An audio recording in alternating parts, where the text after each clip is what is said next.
Noël approche, non? Oui, t'as vu Sabrine. Bonjour et bienvenue au Waouh, la résidence des Pyrénées-Orientales. Et nous sommes à Perpignan. Vous regardez le 12e numéro du JTDPO, premier magazine vidéo hebdomadaire du département. Ouais. Waouh.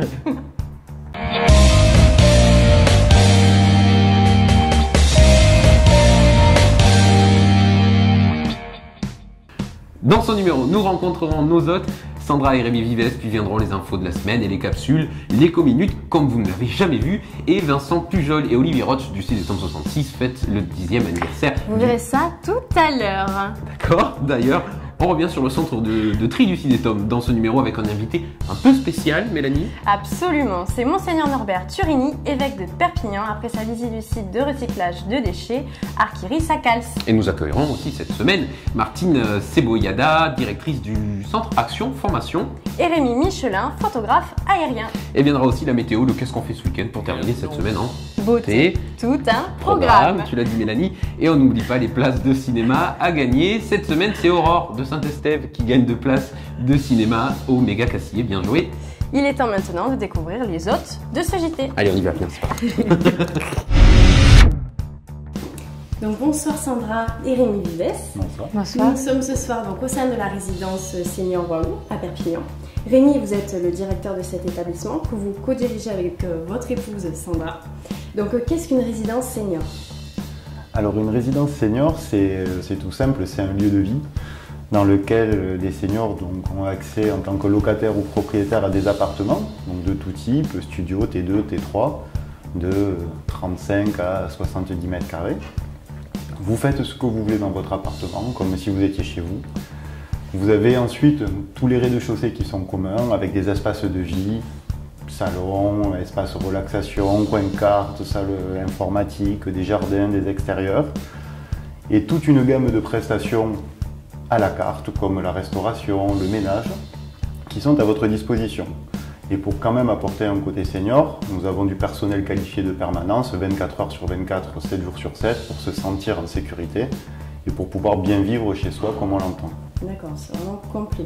Voilà, et donc le Waouh, c'est un club, c'est ça? Qu'est-ce que ça veut dire exactement? Alors ça, c'est également un point important de la résidence, c'est que le Waouh, c'est à une association qui est intégrée à la résidence, qui est ouverte à l'extérieur. Et ça, c'est une vraie spécificité, c'est-à-dire que nous avons aujourd'hui 80 résidents pour pas loin de 200 abonnés au niveau du club. On a le quartier, la ville entière qui rentre dans la résidence à travers des animations, des activités. Alors on a de façon traditionnelle le fameux loto du mercredi, on a des voyages à la journée, à la demi-journée, des repas dansants, des ateliers, que ce soit de relaxation, du Shindai, de la gym, voilà, plein de choses qui sont mises à votre disposition. Vous piochez dans ce que vous voulez, mais c'est là, c'est un vrai lieu de vie, un vrai moment de partage entre les habitants du quartier. D'accord, très bien. Et donc en fait, pour 15 € par an, une personne donc externe peut vraiment adhérer au club et participer à l'ensemble de ses activités. Alors c'est tout à fait ça. La carte de membre du club qui permet de nourrir l'association, au final, vous donne accès à toutes ces activités et ensuite vous venez, vous passez les portes de la résidence, résident comme extérieur. L'idée c'est le vivre ensemble et tout le monde est là pour passer un bon moment. C'est un concept vraiment très sympathique. Oui, on essaie. Et donc c'est un établissement familial, vous pouvez nous en dire plus justement? Alors oui, alors c'est familial pour, on va dire, 2 raisons. Premièrement, historiquement, parce que ce sont mes parents donc, qui l'ont créé il y a 25 ans en arrière et qui l'ont dirigé durant toutes ces années. Aujourd'hui, maintenant, c'est moi qui le co-dirige avec ma femme. Et puis, familial dans l'esprit que l'on a donné à la résidence, c'est-à-dire qu'ici, nous avons un vrai rapport humain avec les résidents, que à tout moment de la journée, de la nuit, nous ne sommes pas là, mais tout le monde peut nous appeler, venir nous voir. Moi-même, je fais le tour des résidents pour faire un petit bonjour.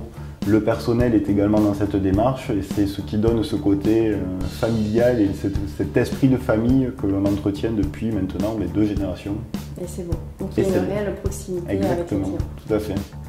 Alors Sandra, donc vous êtes naturopathe, vous apportez donc une touche verte au sein de cet établissement qui le rend waouh, c'est bien ça? Oui, c'est ça, c'est exactement waouh, puisque le waouh c'est la première résidence donc senior à offrir donc du bien-être à nos résidents. Donc j'ai intégré donc mon cabinet au sein de la résidence qui permet aux résidences d'avoir le choix de venir bénéficier des médecines douces et d'avoir dans nos espaces communs donc de l'aromathérapie, de la luminothérapie comme vous avez autour de vous et des ateliers relaxation et de découvrir un petit peu toutes ces nouvelles méthodes qu'on peut avoir pour se relaxer et avoir du bien-être chez soi. D'accord. Et donc vous initiez les résidents justement à des activités de ce type-là. Tout à fait. Donc voilà, comme on a devant nous donc un nouveau biosphère qui a été fait dans un verre et derrière vous donc un cadre qui a été réalisé par nos résidents, une dizaine de résidentes d'ailleurs qui ont participé. Là on n'en avait que quelques-unes. On n'en a qu'une d'ailleurs, mais chacune est repartie en fait avec sa création, voilà, qu'elle peut avoir dans son appartement. Et d'ailleurs, certaines personnes du club viennent aussi de l'extérieur pour en profiter. D'accord, oui, ça c'est très intéressant. Et justement, donc les retours par rapport à ces activités Alors c'est plutôt positif puisqu'on a nos résidents qui reviennent toujours les mêmes et encore de nouveau puisque ici c'est un petit monde où les voisins discutent entre eux et on a également les enfants qui ont mis leurs parents ici, qui viennent nous dire qu'ils sont super contents parce que ce côté naturel ça apporte ce qui se fait en ce moment, les découvertes du monde aujourd'hui. Tout le monde s'intéresse un petit peu au bien-être personnel et à ce qu'on peut s'apporter chez soi. Bien sûr, ça apporte énormément. Voilà. Je suis d'accord. Et justement, quel est le prochain événement? Alors le prochain événement, donc c'est le jour de l'an, qui est pour les résidents. Alors tous les mois nous faisons un repas d'ensemble, donc lié au club justement. D'accord. Le prochain c'est le plus gros de l'année, c'est le repas du Nouvel An. Donc c'est vrai que le premier, nous le faisons le premier midi, donc des repas améliorés parce que ici la cuisine également, la restauration qui est encore une fois un libre accès est faite par un chef. Donc c'est vraiment de la cuisine gourmande et gastronomique. Et donc au premier nous attendons, nous espérons une centaine voire plus de personnes. Et bon, il va y avoir également, je crois que l'une des prochaines activités, c'est également un voyage en Espagne. Voilà, petite journée en Espagne, là, ça va être très sympa.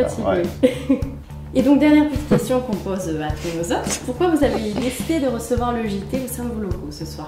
Donc ça c'est facile, on a rencontré Jean-Michel lors de la fête des voisins l'année dernière, ça s'était super bien passé, on a eu beaucoup de personnes qui ont découvert aussi la résidence sur un nouveau réseau de communication et le JT Catalan ça nous tient à cœur parce que justement ça fait partie de la nouvelle communication, une nouvelle génération de la région et c'est une nouvelle façon de voir les choses, de communiquer et de s'intéresser à ce qui se passe dans notre région.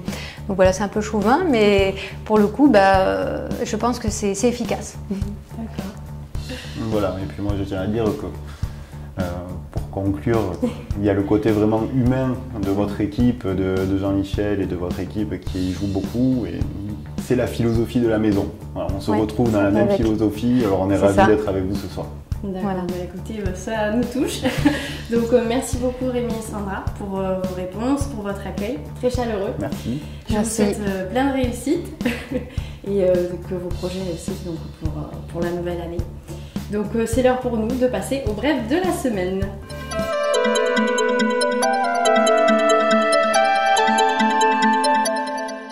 Alors, petite devinette Mélanie, l'info de la semaine, c'est quoi? Le Téléthon, Et Louis. oui, waouh, bonne réponse. En effet, les 8 et 9 décembre aura lieu le Téléthon. Aujourd'hui, jeudi 7 décembre, aura lieu la remise des trophées de la responsabilité sociétale des entreprises. L'année dernière, Cyril Marcet, de ses multiservices, a reçu le trophée RSE 2016 et reversé son prix de 5 000 € à l'association Vaincre la mucoviscidose.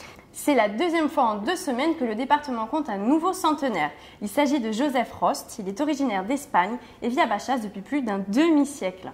C'est le 29 novembre dernier que ce monsieur a scellé son premier siècle de vie. Il était entouré de son épouse de 97 ans, de sa famille, de ses proches et de Gilles Foxonnet, le maire de la ville. Et on reste sur Bachas pour une information supplémentaire. En effet, la commune a reçu le diplôme national des prix Énergie Citoyenne 2017, un prix qui vient récompenser la politique environnementale que la municipalité poursuit depuis des années dans le cadre de l'agenda 21. Au plan national, 53 communes ont été honorées cette année, donc pour le département des PO, Bachas, Perpignan et Prats de Moyo, la Preste.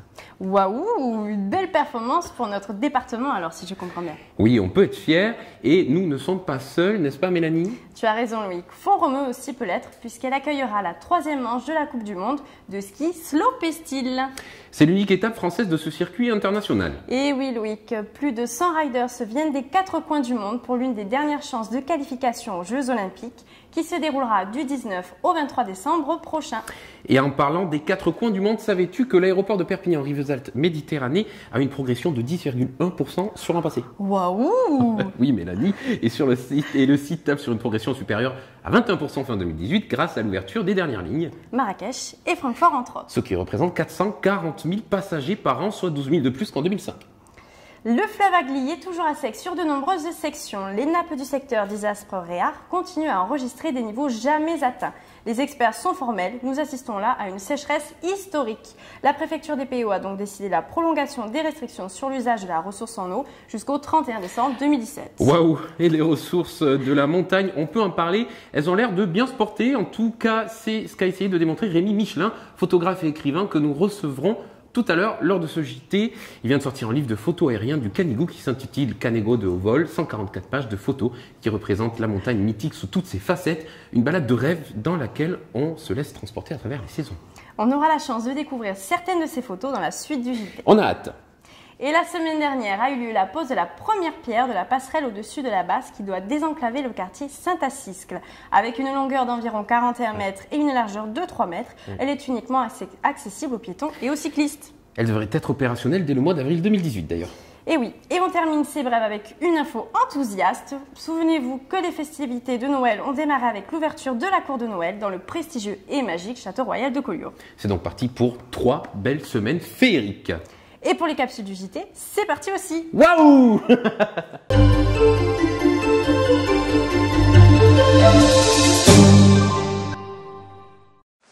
Bonjour, je suis Vincent Pujol. Bonjour, je suis Olivier Roche et nous allons vous présenter aujourd'hui une nouvelle rubrique, la rubrique Clic Info de la Minute Écologique du CITEM 66. Alors, nouvelle rubrique, nouveau décor. Ouais, nouvelle rubrique, nouveau décor. Ouais, c'est foulé, hein, on est au top. Quoi. Alors, dans la rubrique Clic Info, on va retrouver toute l'actu sur le thème des déchets qui sont diffusés sur la toile, avec évidemment les actions innovantes, des gros lol, et on commence par quoi Olivier? On commence par l'actualité de la semaine. Aujourd'hui, nous allons vous parler de l'éco-participation.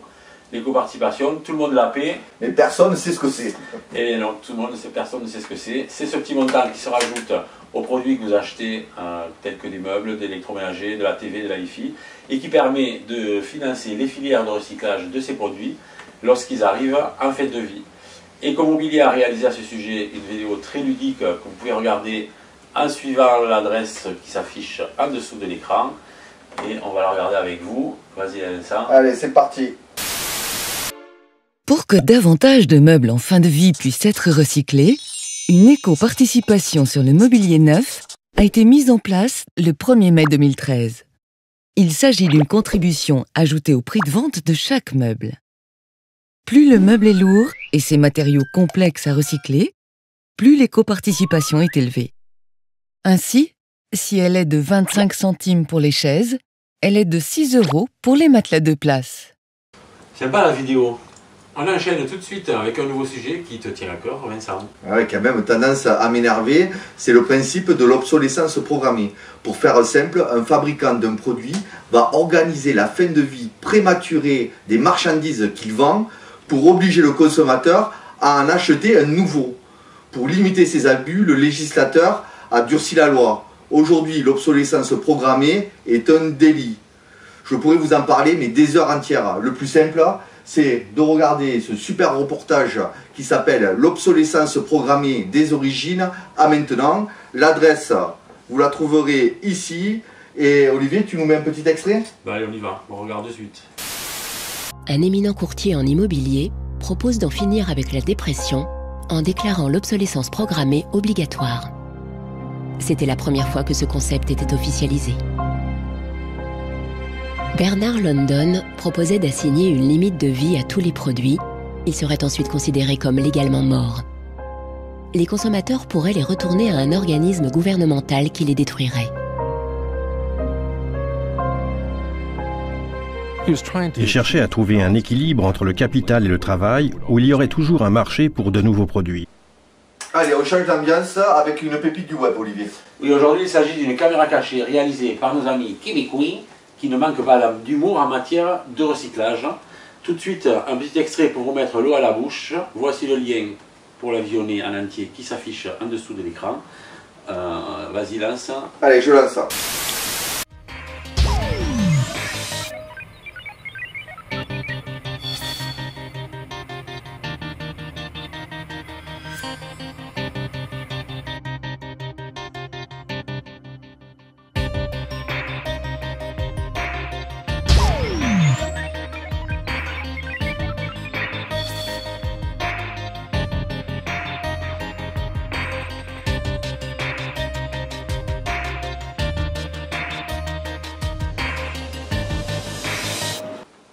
Ils sont forts ces Québécois.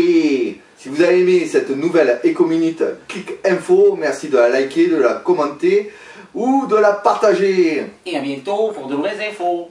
Oh, jolie l'imitation, c'est un Québécois des années 30, non? J'essaye. Comment apprendre par le jeu? Eh bien, la société Siado Partenaire a la réponse, donc nous sommes allés cette semaine à l'université de Perpignan pour découvrir comment.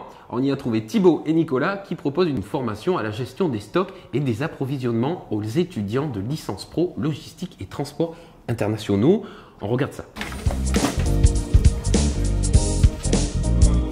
Je m'appelle Thibaut Serrieille, je travaille en tant que développeur et formateur pour Siado Partenaire. Siado Partenaire est une entreprise qui s'occupe de faire des formations par Business Game. Nous sommes ici à l'IUT GLT de Perpignan, à l'UPVD, et dans le cadre d'une formation licence professionnelle Magali, qui est logistique et transport à l'international. Aujourd'hui, nous travaillons avec un logiciel que nous avons fait, qui est sur la logistique et la gestion des stocks. Ça permet donc aux étudiants de se mettre dans la peau d'un professionnel et donc de prendre des décisions liées à un milieu professionnel. Je m'appelle Nicolas Bianchi, je travaille dans une société locale qui s'appelle Diam Bouchage, qui est fabricant mondial de bouchons technologiques. Je suis ici aujourd'hui en compagnie de Thibaut, parce que professionnellement, nous avons été formés à un logiciel de gestion des stocks par la société qui embauche Thibaut. Et nous avons tout de suite vu l'apport que pouvaient nous apporter ces logiciels de simulation dans l'entreprise. Donc l'objectif aujourd'hui est d'être formé par Thibaut pour devenir moi-même formateur. Et l'objectif que l'on a au niveau professionnel, c'est de pouvoir que je puisse former mes collaborateurs et aussi que dans un souci de partenariat avec les institutions locales, que je puisse former des futurs étudiants de l'IUT à ce logiciel de gestion des stocks. Je m'appelle Abdoulaye, je suis étudiant en licence Magali Pro. Aujourd'hui, on travaille dans un logiciel qui simule les approvisionnements avec les technicités qui vont avec. Donc, soit comment diminuer, comment optimiser les approvisionnements. Et nous travaillons aujourd'hui avec une société qui supervise cela. Et cela consiste simplement à nous faire des bases de données que nous devons traiter nous-mêmes et à lui de les corriger en fonction de ce que nous avons trouvé.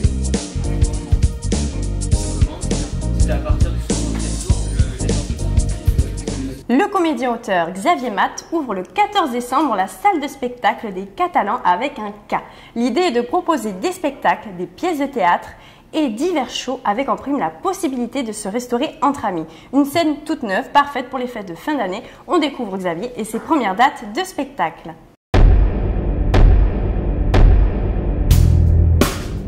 Bonjour, bienvenue à la Comédie des Catalans, nouveau café-théâtre à Perpignan. Voilà, alors le concept est très simple, un café-théâtre avec donc possibilité de manger une assiette de charcuterie ou l'assiette du moment, assiette de charcuterie fromage accompagnée d'un verre de vin ou pas. On peut ne venir qu'au spectacle si on le désire.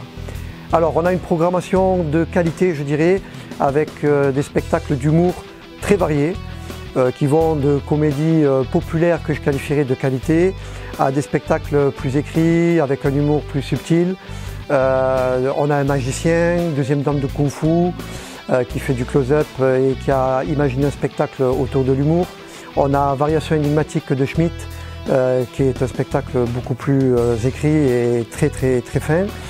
Et on va commencer donc notre programmation le jeudi 14 décembre avec Barcelone-Amsterdam, un spectacle écrit et joué par Philippe Hennaut et Marlène Noël, spectacle qui a connu un immense succès partout en France avec 1500 représentations.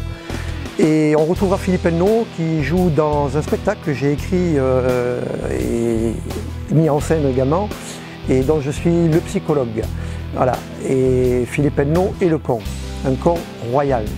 Vous pourrez trouver ce spectacle également pour le réveillon de Noël et le réveillon du 31 décembre, où on a une formule coupe de champagne plus spectacle. Voilà, on vous attend nombreux. Alors pour la petite histoire, je suis originaire de Perpignan, j'ai grandi à Perpignan, dans le Val-Espire, en Cerdagne. Je suis parti sur Toulouse et après sur Paris, puis revenu à Toulouse. J'ai pas mal donc vu de café-théâtre de ce style, et de là m'est venue l'idée de monter ce genre de concept sur Perpignan, et ça tombe bien, je voulais venir revivre sur Perpignan. Qui est derrière la Comédie des Catalans? Alors plusieurs comédiens du coin, de Toulouse, de Paris et de Marseille. On vous attend donc nombreux pour le 14 décembre, pour l'ouverture. On vous attend nombreux sur notre Facebook, la Comédie des Catalans, parce que dans catalan il y a talent. Vous partagez l'info, on compte sur vous. Vous commencez à connaître l'émission, il est temps d'accueillir les invités de la semaine. Aujourd'hui, nous avons des invités particuliers. Mais n'en dis pas plus. Allez. Non.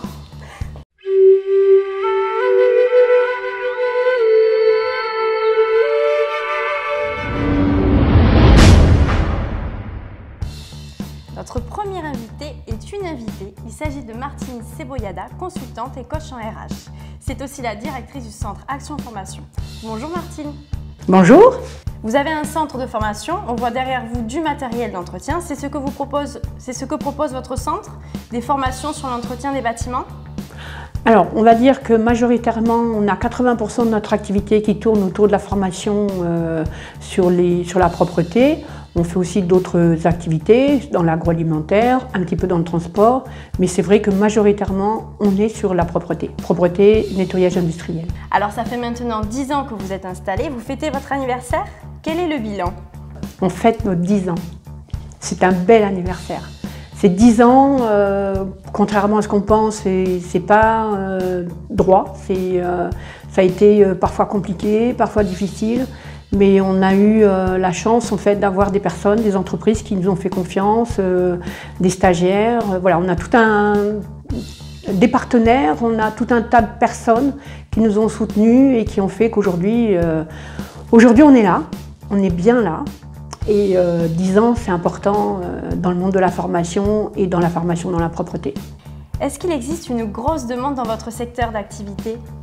Alors, j'aimerais bien que ce soit dans ce sens-là, une grosse demande, mais ça vient. Ça a été un peu long, mais aujourd'hui, il y a une vraie nécessité et les employeurs sont de plus en plus sensibles à la formation de leurs salariés, à savoir que nous, notre activité, elle est autour des entreprises et des salariés, puisqu'en fait, on travaille avec les entreprises, directement dans les entreprises. D'accord, et pour 2018 alors, qu'est-ce que vous nous préparez ? Alors 2018, c'est un beau défi puisqu'aujourd'hui c'est Action Formation avec une orientation sur Mon réseau, c'est ton réseau, puisqu'un autre réseau, c'est une annexe d'Action Formation. Et on a déjà programmé pour début 2018 la journée des agents de propreté. Je pense que ça va être une grande manifestation. On a quand même, avec 10 ans, on a on va dire un certain nombre de personnes qui nous ont suivis et des entreprises et des salariés. Donc je pense qu'aujourd'hui, valoriser les salariés de la propreté, c'est un peu notre défi. Et c'est le défi qu'on lance pour 2018. Très bien, on vous remercie Martine. Cette semaine, ce n'est pas un président d'association que nous recevons, mais Monseigneur Norbert Turini, évêque de Perpignan et d'Elne. Il a visité le site Archiris, l'usine d'incinération du CIDETOM 66. Nous avons tourné le JT la semaine dernière avec toi. Tout à fait. Bonjour, vous avez donc visité le site Archiris. Alors dites-nous, qu'en pensez-vous ? D'abord, le premier mot qui me vient à l'esprit, c'est utilité et nécessité, quoi. Utilité parce qu'effectivement, le traitement des déchets donc, est indispensable. Et nécessité parce qu'on ne peut pas penser, si vous voulez, dans la gestion des déchets, ne pas avoir un tel outil aussi performant. Moi, ce qui me marque dans cette visite que je viens de faire, c'est la performance de cet outil, donc de traitement des déchets, et également aussi de l'incinérateur. Donc il y a à la fois le recyclage et en même temps l'incinération. Et bon, je pense qu'on peut être fier dans notre département d'avoir un outil aussi performant, quoi. Peut-être même un des plus performants de France, sinon d'Europe. Donc le fait de le visiter, moi personnellement, me fait découvrir encore plus, si vous voulez, d'une part donc sa nécessité, mais en même temps aussi du côté du consommateur que je suis également, le devoir aussi chez soi de pouvoir également donc être capable de trier ces déchets, quoi. Bon. Et tout ça bien sûr dans le but de préserver notre environnement. Auriez-vous un message alors à faire passer à ceux qui nous regardent? Et tout à fait. Aujourd'hui, je dirais dans la situation, je vais dire, un peu mondiale de la planète, le pape François insiste beaucoup dans une encyclique qu'il a écrite qui s'appelle Laudato Si, donc loué soit Dieu pour sa création. Effectivement, je crois qu'on ne peut plus consommer, gaspiller et jeter comme avant. Voilà. Si vraiment on veut préserver son environnement et plus largement la planète, je crois qu'il y a un devoir citoyen qui est, je crois, qui s'impose à chacun et à chacune d'entre nous justement pour faire en sorte qu'on ne fasse pas n'importe quoi avec ces déchets, qu'on ne les jette pas n'importe où, voilà, mais qu'on respecte un certain nombre de règles. Parce que si justement donc on a un tel outil, bon. C'est pas uniquement pour pallier à nos manques, j'allais dire, et à nos insuffisances en matière de traitement de déchets, mais c'est aussi pour nous encourager à la base, à éviter donc ce gaspillage auquel je faisais allusion et la façon dont on peut traiter les déchets. J'ai découvert ici que par exemple, certaines manières de traiter ces déchets représentent une grave dangerosité pour ceux qui travaillent ici, mais aussi pour l'environnement. Donc je crois que le message que je voudrais faire passer, c'est qu'effectivement on soit attentif. On vit dans un monde aujourd'hui de grande consommation, mais qui dit grande consommation dit aussi augmentation donc, des déchets de toutes sortes, quoi. Et là je crois qu'on a un devoir citoyen de faire en sorte que nous ayons donc une conduite à tenir vis-à-vis effectivement de ceux qui est, j'allais dire, les conséquences de la consommation, et que nous ayons effectivement cette mission, parce que je pense que c'est une mission d'être capable effectivement d'avoir une discipline et de nous fixer donc d'une certaine manière des règles précises pour le traitement de nos déchets domestiques. Merci à vous, je crois que le message est clair et il est passé. Et on termine avec l'artiste de la semaine qui est un photographe. Et oui, la photographie est de l'art, surtout quand on voit ses œuvres. Il s'agit de Rémi Michelin, photographe aérien et écrivain. Bonjour Rémi. Bonjour. Alors vous êtes photographe et vous êtes aussi écrivain. Quel est votre métier exactement? Alors moi, mon métier c'est d'essayer de vivre de la photo. Donc je suis photographe professionnel et je suis spécialisé dans l'aéronautique. Donc depuis quasiment maintenant 20 ans, je fais des livres sur l'armée, sur tout ce qui vole, et j'en profite pour faire des photos du pays catalan vue d'avion. Si on va sur votre Facebook Rémi Michelin, on peut voir des photos extraordinaires. Elles sont prises du ciel et montrent souvent des appareils militaires, c'est bien ça? Ouais, tout à fait, parce que j'ai eu la chance de faire des vols avec la patrouille de France, de faire du Concorde, du Mirage, enfin un peu tout. Et puis c'est vrai que c'est un rêve de gosse qui se réalise, donc pour moi c'est toujours un vrai bonheur de pouvoir voler et puis de vivre de sa passion. Alors aujourd'hui, si on vous a invité dans le JTDPO, c'est parce que vous avez réalisé un livre illustré de vues aériennes sur le Canigou. Pourquoi ce choix? Alors, si vous voulez, à un moment, courant de l'année dernière, au mois d'avril, j'en ai eu un peu marre de voir toujours cette superbe photo des pêchers en fleurs sur le Canigou, qui est superbe, hein, mais je voulais montrer aux Catalans et aux autres que c'est pas que ça le Canigou, c'est que c'est grand, c'est vaste, c'est magnifique, et en fin de compte, le fil conducteur, ça a été de survoler le massif pendant un an, et le thème du livre c'est les 4 saisons. Donc on a commencé par l'hiver pour terminer par l'automne avec des couleurs magnifiques, et puis de vous montrer que c'est une montagne qui vit, Des fois, elle n'a pas voulu de nous, donc on a fait des petits vols. Et puis c'est magnifique de survoler ce département, ce massif, avec toute la faune qui existe, la flore. Enfin, ça a été un régal vraiment pendant une année, quoi. Et on peut dire que votre métier est également extraordinaire parce qu'il vous demande beaucoup de travail. Les photos sont prises en avion, on voit d'ailleurs un hélicoptère derrière vous. Vous devez collaborer avec combien de personnes pour réaliser une telle œuvre? Alors pour réaliser le livre, là, moi j'ai utilisé un avion, un Piper Cup qui se trouve à Saint-Cloud. Donc il y avait un pilote, mais pas n'importe quel pilote, un pilote d'exception. Et puis pour des prises de vue un peu plus compliquées, j'ai fait appel à Laurent Tissier des Littorales pour vraiment faire des choses très pointues, style les deux alpinistes qu'on a mis en paroi dans la cheminée. Donc ça, je ne pouvais pas le faire en avion et j'ai fait appel à Laurent pour pouvoir réaliser ces images. C'est un livre magnifique. On montrera quelques images vues du ciel à la fin de ce JT. Vous êtes déjà sur un nouveau projet. Est-ce que vous pouvez nous en parler? Alors moi, le prochain dossier, là, je pars avec Air France. J'ai 2 livres à faire pour eux, pour leur 85e anniversaire. Mais là, bon, on ne peut pas encore en parler parce que c'est pas encore finalisé, mais ça va être essayer de faire le tour du monde avec eux. Eh bien, on espère que vous allez encore nous épater avec de nouvelles photos qu'on a déjà hâte de voir. Merci Rémi de nous montrer ces images magnifiques de notre pays. À bientôt. Merci, et pour faire de belles photos, il faut du beau temps. Ça tombe bien, c'est maintenant l'heure de la météo pour voir ce qui nous est réservé cette semaine. Et comme à chaque numéro, c'est vous qui présentez la météo des Pyrénées-Orientales. Voilà, une occasion pour vous de passer dans le JT des PO. Ou de vous faire remarquer. Voilà, ou de vous faire un petit peu de pub. Ou simplement de vivre un moment sympa avec nous. Ah oui, et aussi avec Mélanie et des milliers d'internautes. C'est bien vrai. Et pour ce faire, c'est très simple. Il suffit de vous rendre sur le site www.jtdpo.fr ou de composer le numéro qui s'affiche en bas de l'écran. C'est bien, tu suis. Oui. La météo vous est présentée par Planète Cash, Masguerido et Polygone Nord. Bonjour, je suis Rémi Vivès de la résidence senior Le Waou à Perpignan et aujourd'hui c'est moi qui vais vous présenter la météo. Demain, nous aurons un ciel nuageux sur l'ensemble du département avec des températures plutôt douces pour un mois de décembre, puisqu'elles évoluent entre 6 et 13 degrés le matin et entre 1 et 9 degrés en fin de journée. Un beau samedi nous attend. Le matin, le soleil brillera sur les Pyrénées-Orientales, sauf à Prades et à Sayagouz où il fera entre 1 et 9 degrés. L'après-midi, le soleil sera présent sur la totalité du territoire et l'air se rafraîchit avec moins 1 à 7 degrés. Dimanche, le temps se couvrira avec des températures qui varient entre moins 4 degrés pour Mont-Louis et jusqu'à 7 degrés sur la côte. L'après-midi, il y aura des précipitations près de Prades et de la neige sur Mont-Louis et Bourg-Madame. L'air se réchauffera néanmoins puisqu'il fera entre 2 et 10 degrés en fin de journée. Lundi, le temps restera mitigé dans les PO et le thermomètre aussi puisqu'il affichera moins 2 degrés pour la minimale et 11 degrés pour la maximale. À partir de mardi, le beau temps reviendra peu à peu.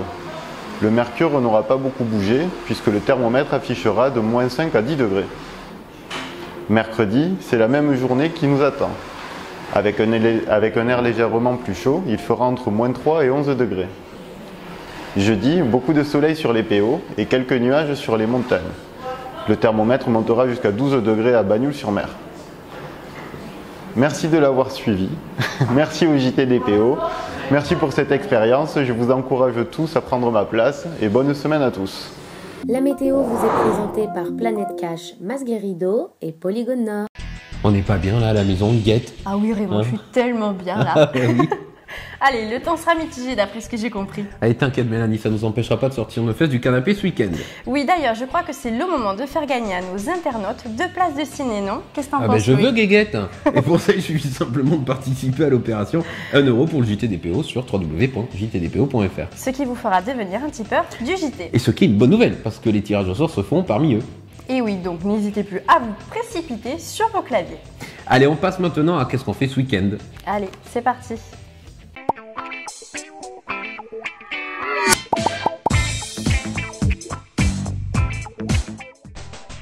Et ce week-end est placé sous le signe de Noël et du Téléthon, Mélanie.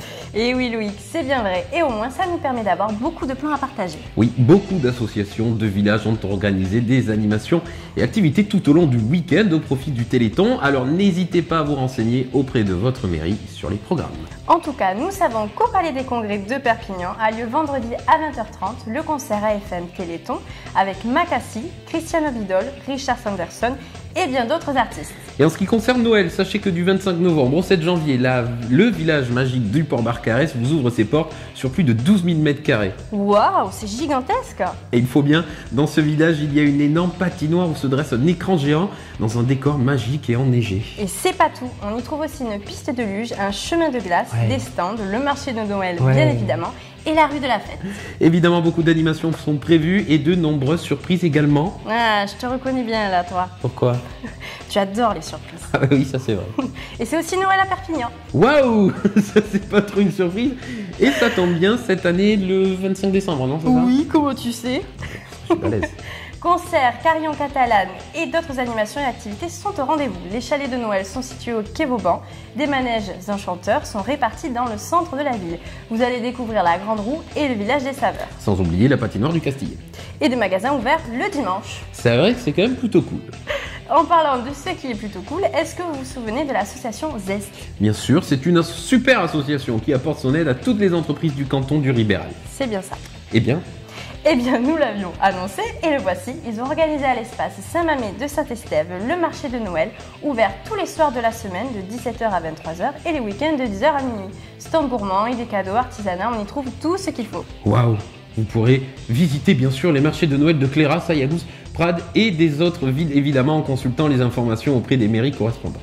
Samedi à Perpignan, la chasse au trésor de Noël est organisée au quartier de la Gare. Pour y participer, rendez-vous en haut de l'avenue Général de Gaulle à 14h30 pour tous les enfants à partir de 7 ans. Accompagné d'un parent bien évidemment.